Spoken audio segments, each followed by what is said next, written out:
Hey, how are we doing? Nice to see. Yes, Floss, feeling great. So lovely to see so many MFAs in the house, past and present. Yes, yes, yes. And of course, everybody else, my students, other students, welcome, welcome to a celebration of literature and living writers. My name is Megan Marshall. I'm the director of the Hugh C. Hyde Living Writers Series. And I know that we've sort of reached the point in the semester where maybe we're feeling a little bit of fatigue. We've got those final projects looming, all of that stuff. But fear not, because we have an amazing featured reader here tonight who's going to make us forget all about that and leave us feeling extremely inspired. No pressure, Kevin. But before we begin, I do want to thank those who have helped to make this series and this event possible, and that includes our friends here at Love Library, Michael Tumlin, my esteemed co-host, also Donnie Nukahal, Laura Bliss, and Rebecca Williamson. I want to thank the Department of English and Comparative Literature and instructionally related activities for their continued support of the series, as well as Michael Ramirez and the reps from Aztec Shops who are selling books over there in the corner. And I would also like to take a moment to acknowledge this space that we are privileged to share tonight. For millennia, the Kumeyaay people have been a part of this land. This land has nourished, healed, protected, and embraced them for many generations. And as members of the San Diego State University community, we acknowledge and celebrate this legacy. All right, just a few final reminders. If you haven't done so already, please silence your cell phones. Unwrap any loud pieces of candy that you might have on you, a mint perhaps. And know that this event is being recorded, but you can only see this, so don't worry. None of y'all are in the shot.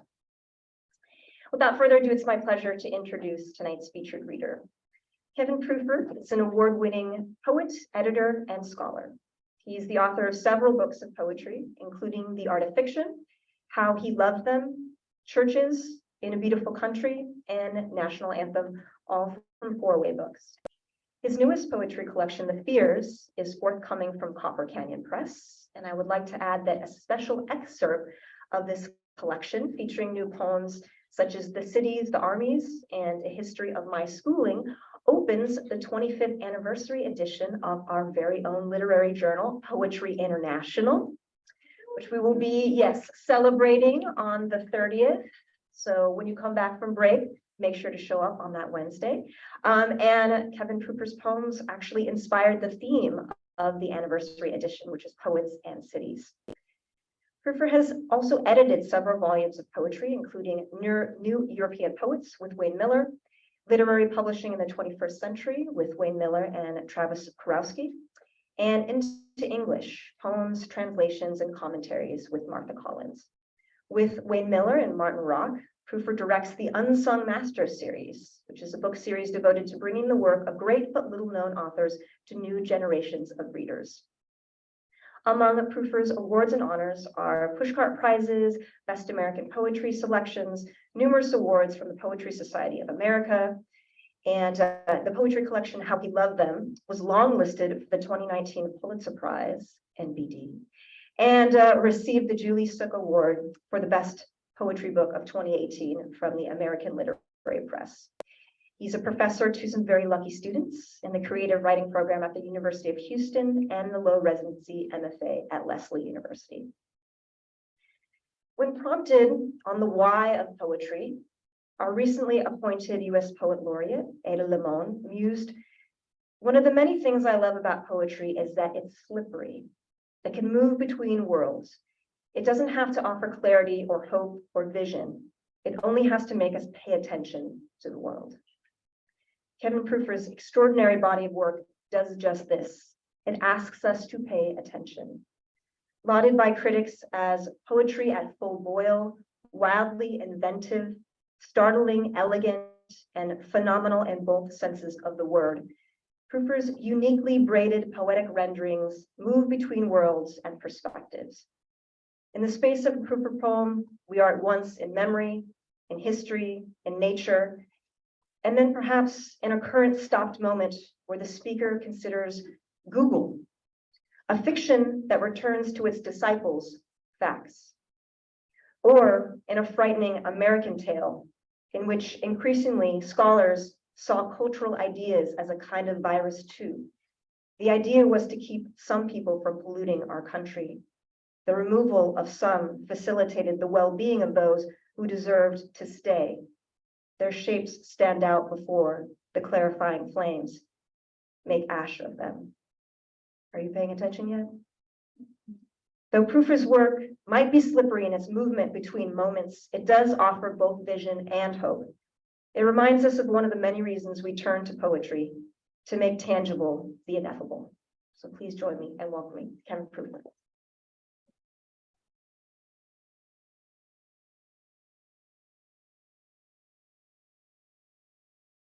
Thanks very much for the introduction. I think I'll San Diego's beautiful after Houston. And I'm just going to read mostly from the Art of Fiction, because I know that's the book people have been reading here. But I'll start with the poem.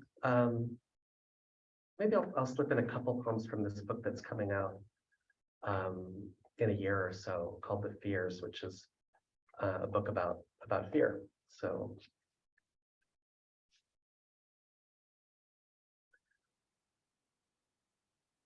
this is the first poem in the book, which is the poem is called A Body of Work. One comes eventually to the realization that one will leave behind only a body of work that will grow increasingly unintelligible to each new generation. A trace will remain spread across the vast internet in much the way certain particles inhabit the emptiness of deep space, negligibly, though perhaps measurably. I, for instance, am childless, and therefore most likely will die alone, my nest feathered with yellowing poems. One comes eventually to the knowledge that one's children are increasingly unintelligible, being yellowing poems spread across the emptiness of deep space, negligible, though they once seemed in their way to breathe. For instance, I am alive right here in the middle of my poem, having had perhaps too much to drink. One comes eventually to the certainty that one's body of work is nothing like another man's progeny, being made of language, which can only veer toward emptiness as years become empty space. For instance, hello, I am calling out to you, folded here between the pages of generations.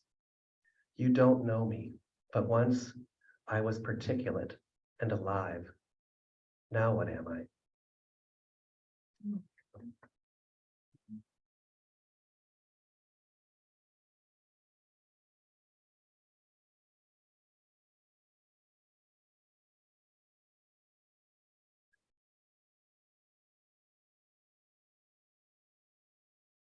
My poems have these little plus signs in them, and if you've seen them, you probably saw the plus signs all over the place.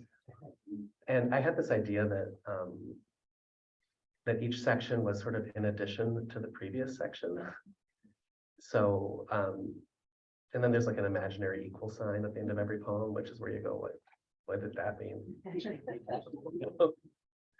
So I'll just pause a little extra long for the plus signs. I won't do that. That's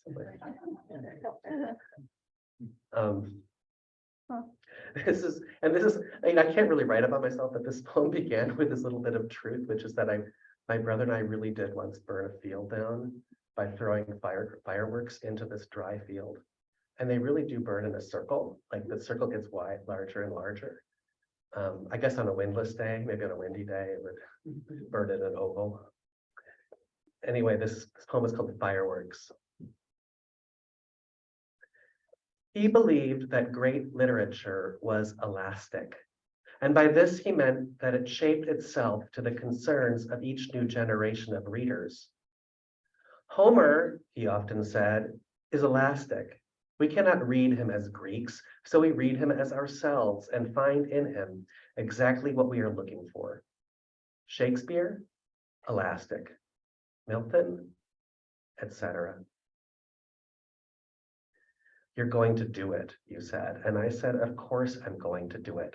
And I struck the match, and for a moment your face glowed yellow in its light, and then I lit the fuse. His mother had died, and later his father had died painfully, so now he had no one, or so he thought. And it was a comfort that books might speak to him in ways that were intimate and new, that this was part of their fundamental design. The dead speaking to the living. And up to the heavens with the rocket while you caught your breath, and the black sky ripped with color, one rocket after another, and oh, you said, as I lit each fuse, hard to believe the whole field would catch fire, though it was the dry season, late July, and the tall grasses took the flame easily, and mostly I remember running from there. God or his parents whispering to him through the pages of books. They spoke to him on rainless days, his father cleaning his boots, the smell of black polish, the sound of the brush, his mother turning the page. Don't move, I said, as we watched the field burn from behind the trees, waves of gray smoke that obliterated the barns behind them, the circle of flame widening. Thus the field opened like an eye. And the young man looked up from his book. He had read it before, Achilles and the land of the dead, mists rising off the water, the smoking dead. What did it mean? His mind had drifted, his father brushing his boots until, darling, his mother said, must you do that at the table? And yes, his father said, holding up the polished boot, I must. It meant the following. The wind was strong. The fire devoured the field, then it jumped to the brush by the barn, then to the barn itself, which caught quickly. A single horse cowered among the hay bales, its oily hair glowing bluely as the flames approached it. Calm down, you said. No one will know a thing. We have to get out of here is all. And then we were running toward the car. By God, I'd rather slave on earth for another man, some dirt-poor tenant farmer who scrapes to keep alive, than rule down here over all the breathless dead, said Achilles from the burning fields. His father, caught beneath the tractor's tire, gasped once more, then relaxed in the field. And now the young man was alone, looking over the field that in another part of this poem I burned with my friend. And who could account for such desolation, reading a book by the window, parentless and alone, dry fields perturbed by wind and sunlight? And then the horse burst through the barn doors and galloped into the field next door, its flaming body glowing orange and blue in the night. And it set that field on fire too, before it stumbled once, twice, and fell smoking onto its side. And in this way, the young man thought, laying down his book, while his father put his boots away and his mother sighed. And in this way, literature is handed on from one generation to the next.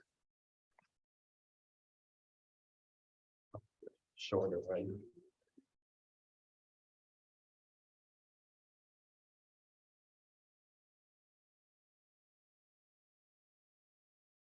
I'm reading all the ones that have this weird little kernel of truth in them, and then everything else is completely fabricated. But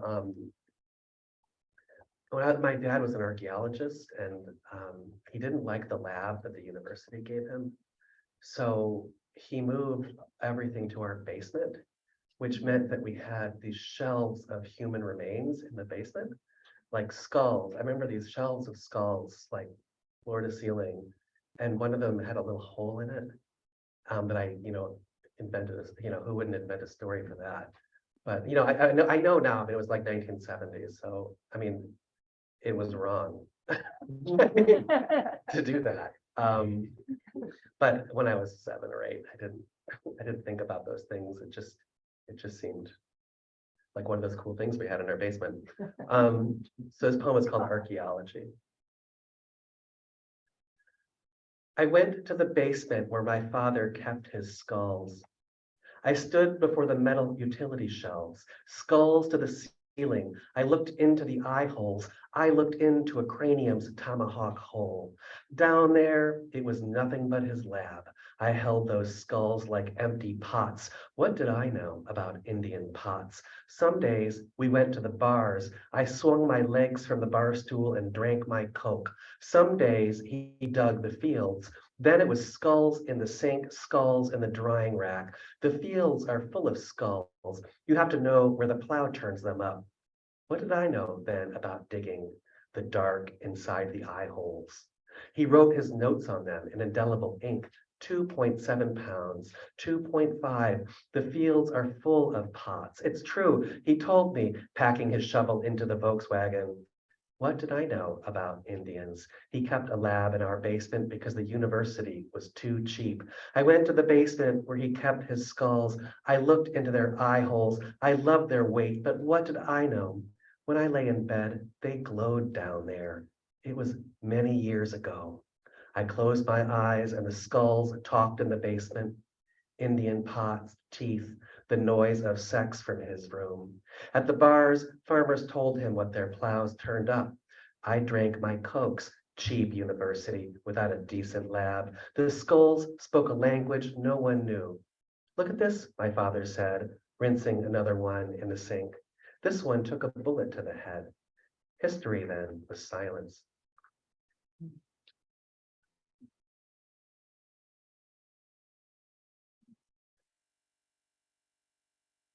Well, here's what we were talking about in class. Still the one with the plus signs. There's all the plus signs in this one, but it's about a little parakeet named Blueberry and a hitman and a drone.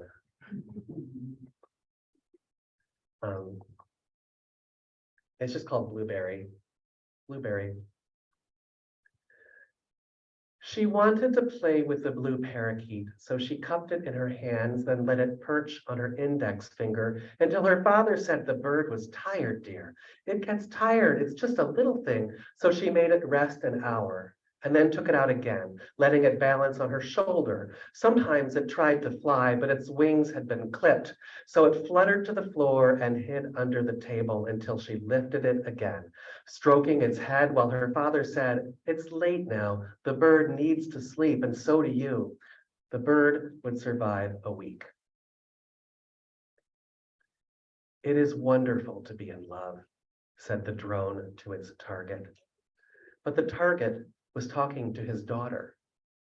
In love, in love, in love, said the drone, fluttering at the target's window. It had a hot engine, a propeller's low pulse. It took 20 pictures, which it sent wirelessly to the central office. Pictures of a man in a well-lit dining room, his black-haired daughter, and her blue parakeet. He was, the investigators believed, a very bad man.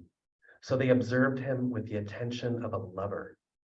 Everything he said, their drone recorded, compressed, and sent on to the bureau, where such information was processed for the prosecution. Before she returned it to the cage, she let the bird peck at a pile of seed she held in her palm. The bird ate just a little. Blueberry, Blueberry, she said, stroking its feathers, while her father spoke tersely on the phone, then studied the map he'd spread on the table, a map the little drone tried to photograph through the window. In her bedroom, the cage was an empty head. But when she opened the door and the parakeet hopped inside, the cage was alive with thought. And when she covered it for the night, the feverish cage imagined first the apartment and its tempting windows, then the sky beyond them, the pulse of heat on sun-dappled wings, the vast and heavenward distances. Darling, her father said at her bedroom door, I gotta go out for a bit, but I'll be back very soon. So the girl fetched the parakeet and turned on the TV while the drone followed her father down the street, hovering above his car as he merged onto the highway. The blue parakeet balanced on the girl's finger, looking toward the black windows. Then it hopped onto her shoulder, its quick little heart flickering in its chest. Blueberry, Blueberry, she said, posing it on the chair's back, the mantle, the bookshelf. until the bird fluttered to the floor again and hid among the newspapers. "Don't forget I love you," said the drone as the bullet found its victim, and her father slipped the gun back into his pocket, walking calmly down the dead man's driveway. "I love you," as he pulled into the street. "I love you," as he turned left onto the highway ramp toward home, the little drone right behind him. Click, click, click, said the part of its brain that takes pictures and sends them on to the young men at the central office. When he got home, he found his daughter asleep on the sofa, all the lights on, the blue parakeet catching its breath on the curtain rod. "She's so light," he thought, carrying her to bed, light as a thought. He loved her too much. And the young man at the central office put away the lovesick drone, and her father put on his pajamas and turned out the lights. In the middle of the night, the parakeet returned to its cage, where it knew it would be safe. I'm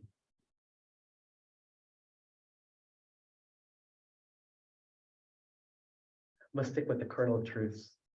I was actually at this play in Houston, and yeah, somebody's phone rang, you know. Anyway, this poem is called Jesus Christ.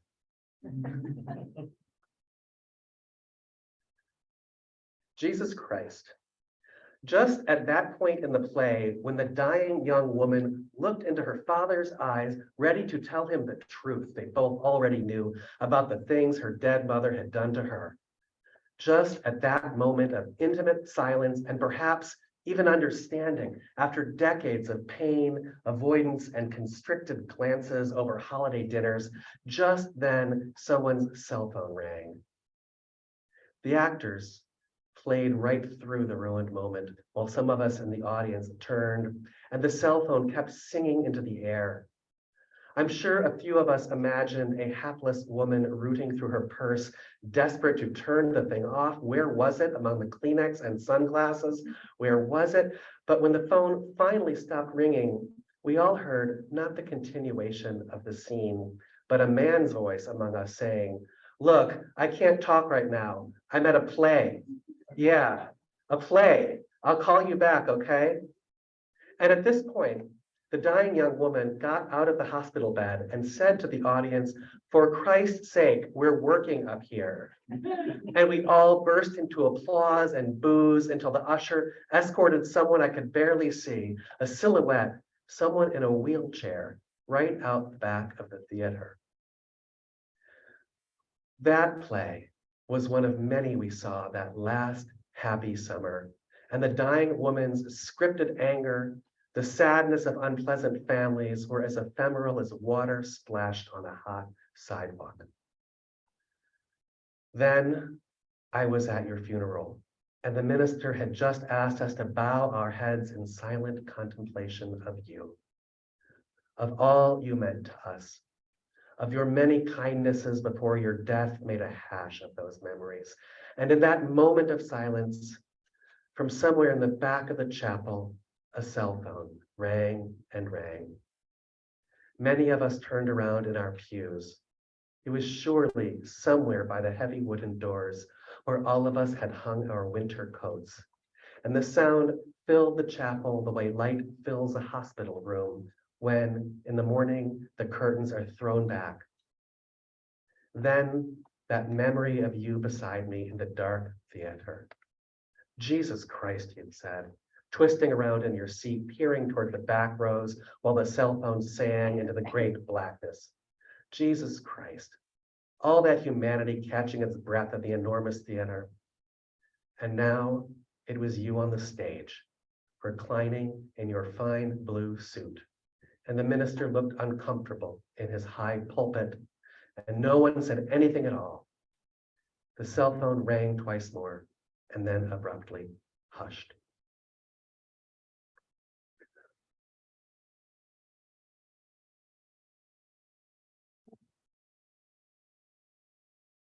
Here's a shorter one.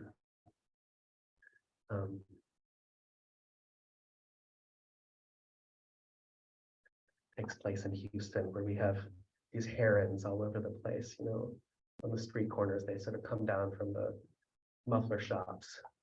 And in the bad days, I am writing to you from deep in the bad days, hoping you will hear me wherever you are, far away, in a better time. In a better time, hoping you will hear me far away, wherever you are. I came upon a heron late at night, deep in these bad days. Late tonight, deep in our bad days. He plucked a frog from the water-filled ditch. His eye was black glass. I am writing to you, wherever you are, late in my bad days. The frog's neck was broken, so its legs dangled. The heron eyed me blackly from the wet ditch. I am writing to you from deep in the black days. The dead dangled. I watched from the sidewalk. The heron's glass eye eyed me in the street light's glare. Wherever you are, in a better time. People were dying. I'm writing to tell you people are dying. Remember that while you tie your shoes to go for your walk through the song-filled night, through the beautiful night in another time. I was thinking about that idea that literature, you could sort of imagine literature as sort of a letter from the dead to the not yet born, It's kind of a nice way of thinking about it. I was writing to the not yet born.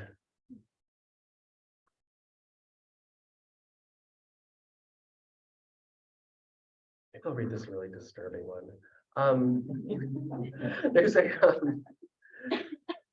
we have this hog problem in Texas. I can't, do you have that in California? No. You might, I don't know. Well, we have it. Wild hogs, like millions of wild hogs. And I'm not kidding, I was driving on the highway listening to NPR, and I heard the story about how the Texas government was, because it's Texas, they were like partly sponsoring like hog killing parties with machine guns, but they had also just come up with this new poison called hog kaput. They were like poisoning them, but but then there was this problem, because if you poison a hog and then another animal eats the hog, then you poison another animal. Anyway, it's just a ridiculous piece of Texas. And so I wrote this poem called Hog Kaput. Hog kaput. Because we couldn't control their population, and because they destroyed our parks and farmlands, we proposed to place in troughs a kind of poison called hog kaput. The poison, a blood thinner, killed humanely, and in the video we presented to the legislature, the hog in the lab took only a few steps before falling on its side. "Hello," said the feeding trough to the hungry hog. "Come here." At first, the hog eyed the metal trough with suspicion. He'd grown accustomed to the pleasures of the farmer's field and that place by the riverbank where the wild blackberry brambles tickled his back. How the sunlight dappled the muddy water and warmed his thick neck. "Come on," said the trough. And the hog lumbered over, lifted the lid with his snout, sniffed the pellets, pushed his face inside. "Heavy as shit," said the workman after he'd removed the dead hog from the testing room, hosed the floor clean, and washed his hands. "Heavy as shit," he told the pregnant young woman he'd married 1 year before exactly, who sat across from him while the waiter set 2 bowls of soup gracefully on the table. "Gotta feel bad for the poor fucker," he said, and she smiled, because yes, his wasn't an easy job, but somebody, she told herself, somebody had to do it. By any definition, they were an invasive species, and the citizen farmers asked only that their lands not be disturbed. Shooting them from helicopters accomplished little. There were just too many, and even if we unintentionally poisoned scavengers that fed on their meat, It was a small price to pay to keep our American parks untrammeled, to satisfy our farmers. You see, he told his pregnant wife, the trouble is they reproduce, so two of them become 1,000, and pretty soon it's hogs everywhere, hogs like you wouldn't believe, roving gangs of hogs. And she blew gently on the spoonful of soup, sipped it, then looked up, smiling. It tasted of carrot. It tasted of wild potato, burdock root and turnip, parsnip and sunchoke. And the hog ate and ate from the trough until he had his fill. Then the lid snapped shut and he took a step toward the river, where the others lay on the banks in sunlight.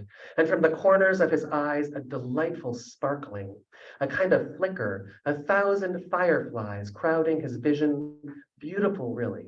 And he took another step into what was now a kind of snowstorm. So we can have meat for the table, so we can protect the fields, because some species are invasive, because our country needs protection, because we inhabit the land the way an ideal inhabits the mind. We submitted our proposal to the legislature, hoping they would understand why it was vital that, at all costs, we saw to the elimination of the hogs. Yes, he said, it had been a very good meal. A nice anniversary. His wife was happy. Yes, she was. He could tell, because when he helped her into the car, then leaned inside to hand her the styrofoam box filled with leftovers, she reached out to him, surprised him, kissing him suddenly on the mouth and squeezing his hand. So now, driving home past the fields, now empty of hogs, with her beside him, the three of them really, if you counted the baby, well, who could be happier than he was?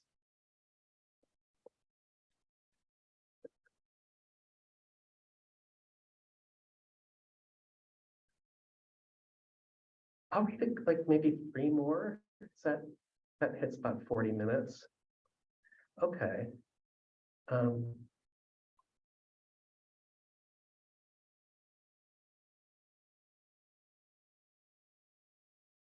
trying to read poems I don't normally read because that's kind of nice for me. This is a poem that has an imaginary scene by Scorsese in it, but I made it up. So if you're a Scorsese fan and you're like, I don't remember that. It's called Into the Weeds. Into the weeds. The brutality of those two men who broke into her apartment and murdered her boyfriend. Then, as she stepped from the shower, shot her too, right in the face. So she crumbled over the bathtub, a little blood leaking from her mouth onto the white tiles, has stayed with me, though it was something I saw in film class years ago and was fictional. What must it be like for those two men who, asked to get rid of a federal witness, actually did it? I don't mean the actors, one of whom I recognized vaguely from another movie, but the men who lived in the mind of the writer who created that scene. I suppose it is like nothing at all to them, since they have exited the writer's mind and now exist entirely within the conventions of cinema. Years ago, my professor explained it this way. Cinema is committed to a pact with the audience that allows for certain unreal elements to pass as real. The camera following those two men as they pocket their guns and walk toward the door. Whose perspective was that exactly? And the fade out as we move forward in time several weeks, how did that happen in just an instant? Those men lived inside a flickering screen that the rest of us can't inhabit. But let me tell you this, back when I was taking that film course, I had a friend named Adam. He was real, an obsessive cyclist, studied chemistry, kept a neat row of Star Wars action figures on a shelf in his dorm room. Then one day, Adam died. He was watching TV in his room, and then he was not anymore. It was my first experience of the death of someone I loved. I was sitting on the porch studying German verbs when I heard. The porch tilted entirely upward, so I couldn't hold on, and all of me kept tumbling sideways toward the yard. He had been 18 and unpredictable for 30 years now. I have many anecdotes about him, which is to say, he now exists within the conventions of the anecdote. A funny kid I knew when I was a serious kid. A guy I last saw shirtless and asleep on a sunny Tuesday on the quad, making of his yellow frisbee a pillow, while sunlight filtered through the trees, sending mottled shadows across his chest. For the dead, death is the entire truth. What else could there be? But like the dead, those two men waiting in that woman's apartment, screwing silencers onto their handguns, also exist in the minds of those who remember them, where the fictional and the dead become, over time, similar. He was my best friend. We sat together in film class, quietly making fun of the professor, who paced back and forth in the lecture hall, waving her dry erase marker over her head, talking about Scorsese's clever manipulation of the passage of time in that scene where the woman bleeds to death on the tiles. Conventions that make the unreal real. The security distance provides. It was as if the porch lifted up completely and tilted sideways, and all the furniture and I tumbled over the rail into the weeds.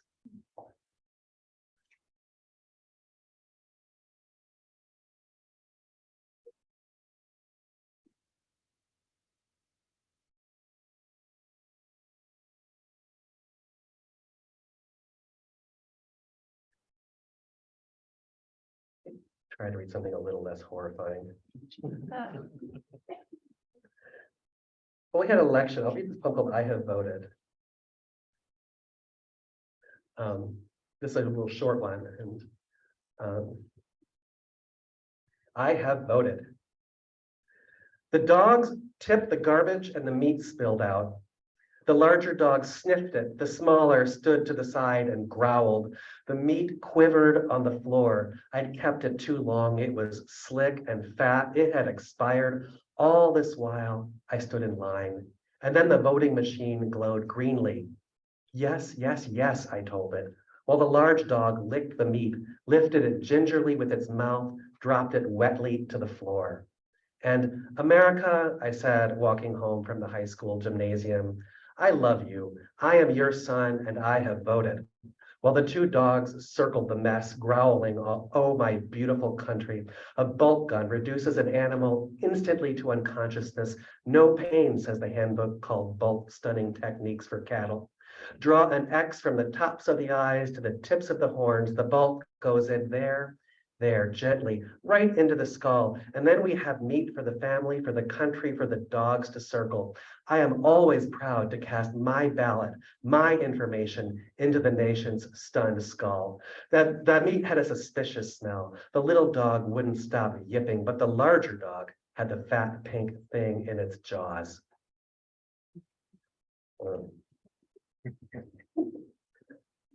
That's what voting felt like. Not this time, but in 2016. I'll just end with this poem called The Translator. It has its origin in this translator I really dislike, this guy. And I went to hear him speak in Texas, and he said, he was speaking in this auditorium, and he said, a poem in translation is like the dead body of a foreigner washed up on our shores. And like everybody, myself included, we all went, oh, and then I started to think about it, and I thought, no, that's exactly not what a translating, that's sick. That's not what a translated poem is. It's not the dead body of a foreigner. A dead body of a foreigner is a dead body. So I wrote this poem for him. It's called The Translator. A poem in translation, the young man was fond of saying, is like the dead body of a foreigner washed up on our shores. Here, he usually paused to let the metaphor sink in. Some members of the audience nodded thoughtfully. I will now read from my translations of a little-known ancient Roman poet, he told them, shuffling his papers and looking into the dark, half-empty auditorium. The dead body refused to be still. The waves loved it too much, pushing it onto the beach, then rolling it seaward again, and so it made its way down the beach, alighting for a moment or several moments on the wet sand, then bobbing out among the American swimmers. 120 foreigners in a leaking boat is too many, so the ocean fills with poems. Some retain the qualities of their original language, but others sink into a new language. Here I am out here. I can see your oil rigs glittering on the horizon, says the young woman who no one listens to. Or she says nothing, clinging to the side of the waterlogged boat where she has floated all night among the drifting bodies. A few of them became tangled among the oil rigs, while others arrived gently on our shore. A poem that has floated some distance from its accident transforms. So the people ran away in horror when at last he came to rest on a crowded part of the beach. You foreigners, in your many sailed ships, come join the empire, the translator intones from his spotlit podium, and the audience sighs. Here I am, out here, says a little voice inside the translation, a voice no one, not even the translator, can hear. The audience had come to hear a lecture on poetry in translation, and now the translator was going on about that ancient Roman tendency to absorb and therefore transform foreign cultures, their gods and foods. Outside the auditorium, it had grown dark, a perfect summer night. The 1,000 vessels on the great black ocean glittered and loomed. And for days, bodies washed up on the beach. Now the American workers zippered them into vinyl bags, which, in the translator's metaphor, constitutes a kind of publication. But what is there to say about the young woman, still clinging to the wreckage 2 days into my poem? A gentle summer rain prickles her skin. Here I am, she says, looking toward the oil rigs hunkering between her and the shore. Here I am. She is a very fine woman, and someone should translate her. Thank you.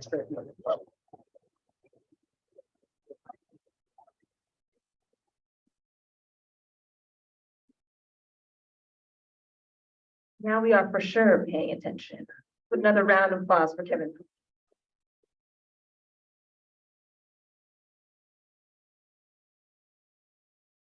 Right, there are some books for sale over there in the corner. They make lovely gifts for break time, right? Or you grab one, but pay for it for sure. I'm sure Kevin will be happy to sign it. Thank you all for joining us, and we hope to see you in a week or on the 30th for the 25th anniversary celebration of Poetry International. Yes.